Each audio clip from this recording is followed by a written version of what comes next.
हाय दोस्तों, मैं हूं सूरज। तो मैं ये वीडियो एक कंटेंट क्रिएटर के लिए नहीं बना रहा हूं, बल्कि एक जागरूकता के लिए बना रहा हूं। मेरा मेन मोटिव सिर्फ ये है कि मैं सरकार से सिर्फ इतना विनती करता हूं, मेडिकल फील्ड में जो जिस पद पे है या जिस पद के कार्य के लिए वो बना है, केवल और केवल सिर्फ उन्हें उसी पद के कार्य के लिए उन्हें अनुमति दे। अन्य किसी कार्य के लिए उन्हें अनुमति ना दे।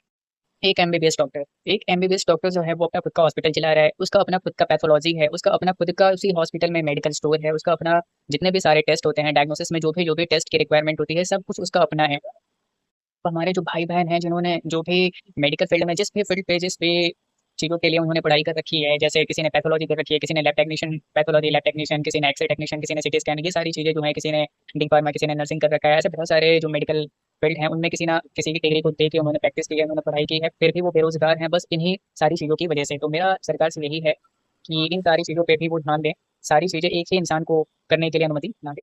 तो हूँ कोई भी हॉस्पिटल हो, अगर ट्रामा सेंटर है तो उसी हॉस्पिटल में सारी चीज़ें अवेलेबल होनी चाहिए, नर्सिंग स्टाफ भी अवेलेबल होना चाहिए, फार्मासिस्ट उसी में ही, पैथोलॉजी उसी में ही, जो है सारे जितने भी डायग्नोसिस के टेस्ट वगैरह हैं सब कुछ, क्योंकि मरीज की जान सर्वोपरि है। तो ऐसी जगह पे ये सारी चीज़ें अगर अवेलेबल है तो सही है, लेकिन हर छोटे मोटे हॉस्पिटल में भी ये सारी चीज़ें अवेलेबल है। तो जब डॉक्टर कभी रिकमेंड ही नहीं करेगा कि पेशेंट को कि जाओ आप ये बाहर से टेस्ट करा लो, जाओ ये दवा आप बाहर फार्मा किसी मेडिकल स्टोर से ले लो, तो हम सब ऐसे ही बेरोजगार रहेंगे, हम लोगों की कोई अस्तित्व नहीं रहेगा, हम लोगों का कोई वैल्यू नहीं है, हम लोग पढ़ाई लिखाई करने के बाद भी ऐसे खाली रहेंगे। तो ये बहुत अफसोस की बात है और इंडिया में यही चल रहा है।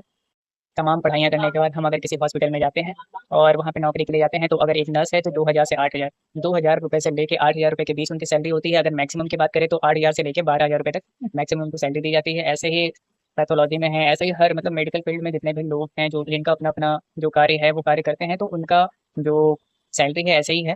तो ऐसे में हम लोगों को पढ़ने का क्या मतलब निकला, हमें समझ में नहीं आता है। ऐसे में तो हम लोगों को पढ़ाई नहीं करनी चाहिए, इतना पैसा वेस्ट किया, अपने आप को बनाया, अपने आप को उस काबिल बनाया कि हम ये कार्य करें, और फिर जब बात आती है कि हम अब थोड़ा-सा इनकम जनरेट करें अपनी फैमिली के बारे में, फैमिली को आगे बढ़ाएँ, तो हमारे पास कुछ रहता ही नहीं है।